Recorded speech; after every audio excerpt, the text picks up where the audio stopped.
I'm Merisa. And I'm Jordan. Today, Merisa and I will be talking about two events from the year 1905. But before we begin on that, I would like to thank all of you who have subscribed.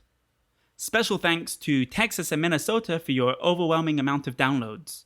And internationally, we would like to thank Canada, United Kingdom, South Korea, Australia, and India for your overwhelming amount of support as well.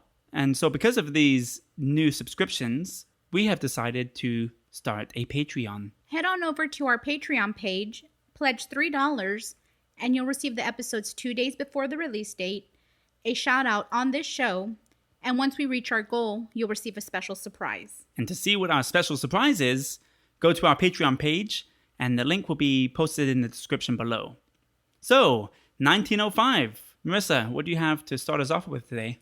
Well, I originally wanted to talk about the introduction of the taco to the United States, but the Russian Revolution of 1905 seemed more important. Yeah. Well, there's a lot to taco about. Okay, so. Queso. All right, sorry. Continue. Okay. So I specifically wanted to talk about Bloody Sunday. Like the U2 song, Sunday, Bloody Sunday. Is that what that song's about? No, that's about the 1972 Irish Bloody Sunday, but anyway, they probably inspired by that. But we'll talk about that in about 67 more episodes. Oh, okay. The Russian Bloody Sunday happened on January 22nd, 1905. It's the event that basically kicked off the Russian Revolution of 1905. Mm-hmm. This is a very complicated subject, so I'm giving you the Cliff Notes of the Cliff Notes.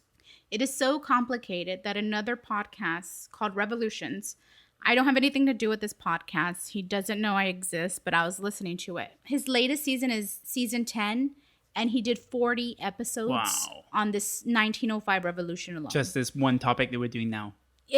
Well, I'm just doing Bloody Sunday, but there's so much more to it than what I'm going to say. It's very complicated. Yeah. Because when I was writing my notes and I try to go into detail on other factions. To explain the big picture. Yeah, it led to other things, and it's just so much, and I can't. There is a lot in this. Yeah, I only have topic. 15 minutes, so. Of course. And that's why we like to keep it that way. So I'm going to give you a very condensed version of it, and I'm going to try to remain in just that day. First, I'm going to set up the type of living conditions the Russian people lived in at that time. So they lived under an autocrat, or an autocracy, right? That's how you describe it? Yeah, an autocracy. And what an autocracy is they're ruled by one leader, and it was the Czar. It's like another label for king. Exactly. Like he's an all-powerful leader. Like he is the king, he is the governor, the prime minister, the pope, everything. Yeah, and there is no government below him or constitution that will prevent him or stop him from doing anything he wants to do. So it's not like the Russian people could go and vote him out. It's not like that. They're stuck with what they had. Mm-hmm. And they had very bad working conditions, like very bad. They were overworked and underpaid. Poverty rates were going up. Their taxes were going up. And they did the only thing they could do, and that was go on strike. And the number of strikes increased every year since the late 1800s. And the Liberal Opposition Party, that was made up of upper middle class and nobility, saw that there was a movement happening. And what the Liberal Opposition Party wanted to do was create a constitution that limited the Tsar's power. But at the same time, they did want to give the peasants and the working industrial middle class the right to vote. And that included male and female. And for other nationalities to be recognized that live within the Russian Empire, like the Poles. So they wanted to do that. They took over the movement and steered it in a way that represented their agenda. Because the peasants and the working class, they didn't really have a leader to tell them, this is what we need to do, this is what we're going to do. And that's when they send in Father Grigori Rasputin. And Father Rasputin was born poor, but he rose up to the middle class. And he was well respected and well liked among his community. So they would listen to what he had to say, and they would follow his lead. And so Father Rasputin led 100,000 workers to march in Saint Petersburg to the Tsar's Winter Palace to give them their demands. But their demands were very vague, like treat us well. Who's going to define what well is? You know what I mean? Yeah. So it's like very vague terms. I think they didn't know what to say. And like, so what do you want to tell the Tsar? Be nice, please.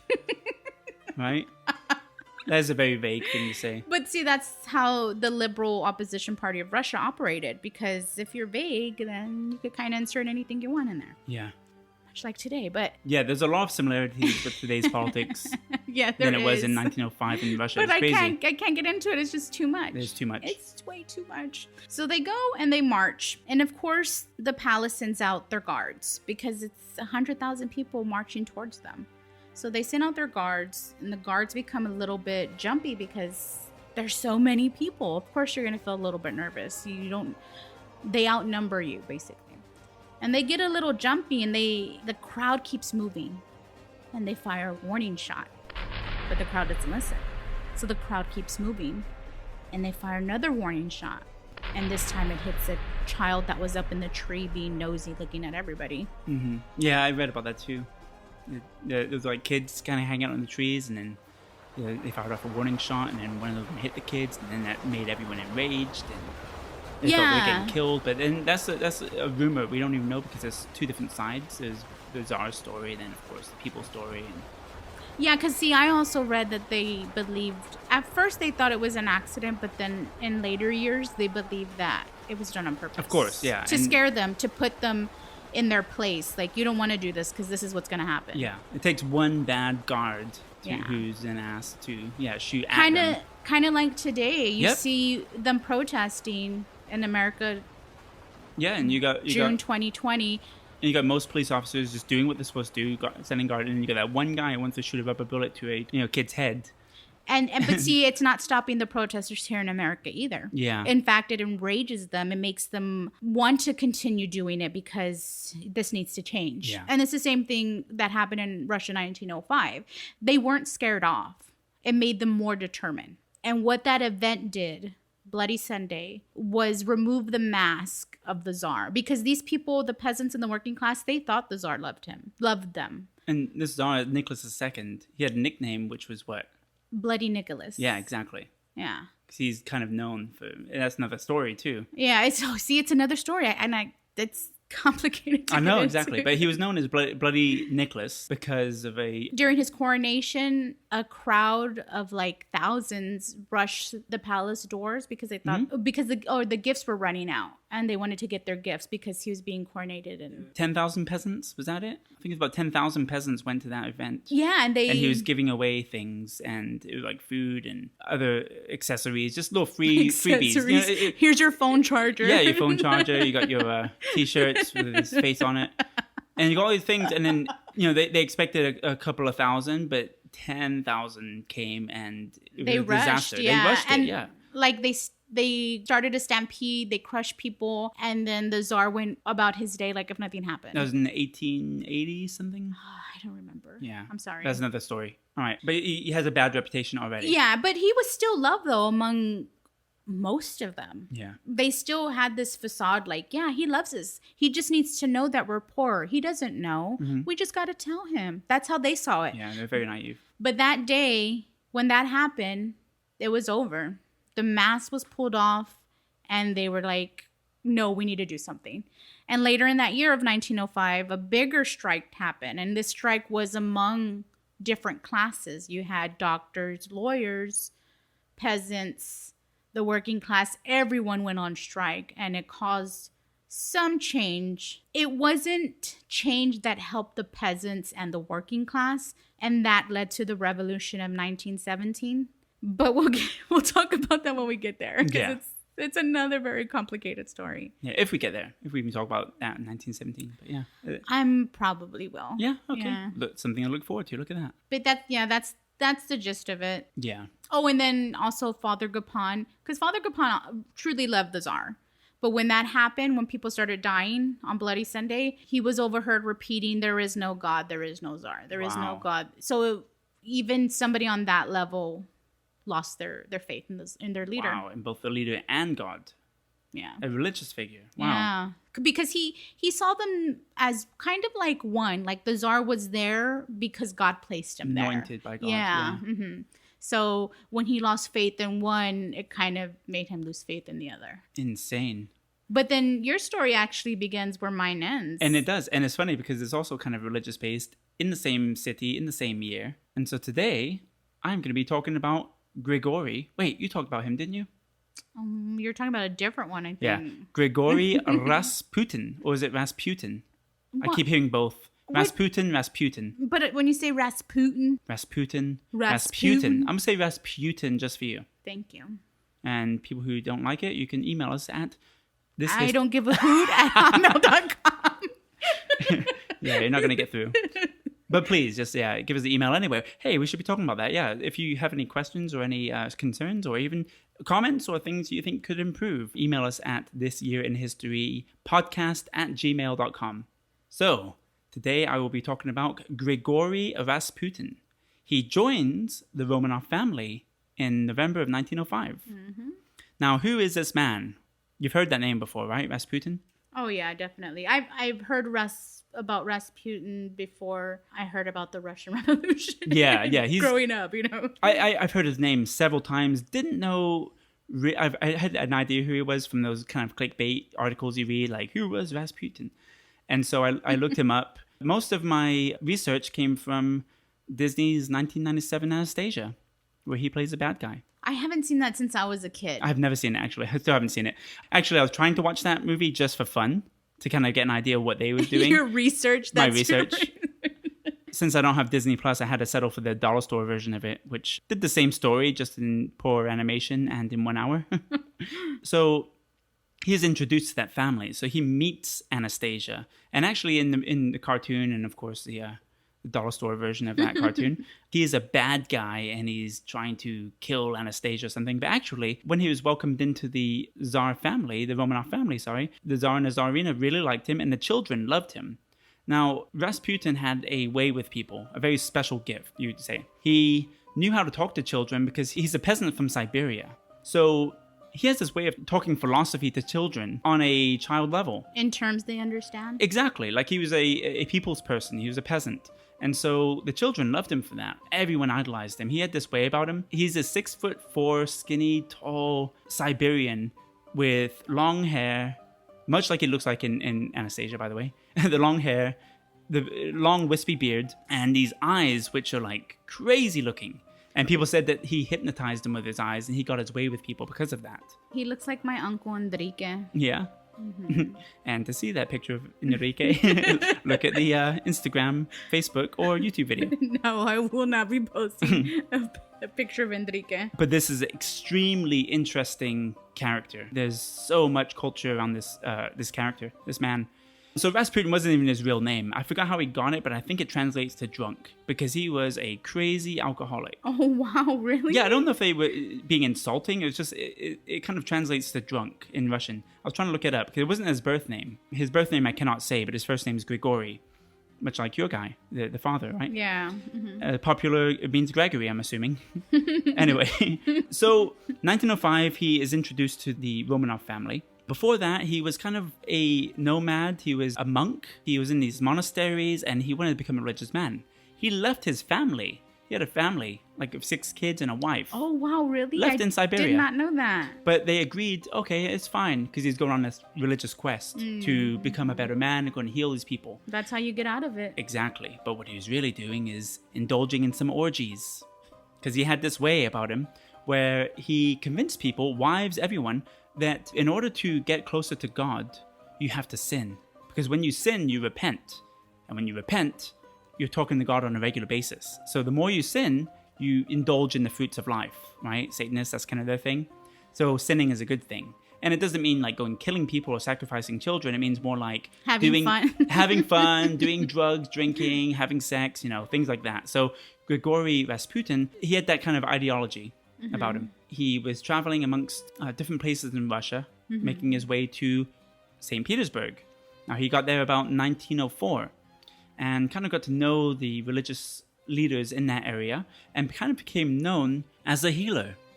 One example of that is there was a man working on a bridge and he had an axe and he fell off the bridge and the axe went into his thigh and then he immediately pulled it out and then people saw him bleeding out and a crowd came, gathered around him, and then Rasputin came along and saw it and they were like, oh, there's nothing you can do about it. He's going to die. He's a goner. And so he asked a lady, can I borrow your handkerchief? Applied pressure, as you would, and what we would think is common sense in that situation, and stopped the bleeding eventually, and people thought that was a miracle. So he just kept being in the right place at the right time and performing these quote-unquote miracles. I think that got to his head. He believed he was a healer, and he continued his quest of being in and out monasteries and being a vagabond religious man who's 6'4" with crazy eyes and smelled like a goat. Literally, that's what people said. Oh my People who described the smell, they said he smelled like a goat. And he was also an alcoholic and just a very unique character. He would get himself in trouble just so he can get out of it. He liked to play with people. He liked to try to see what he can get away with. He was a rascal or a menace. He was also a very religious man, and people looked up to him. So he was kind of like a rebellious religious man.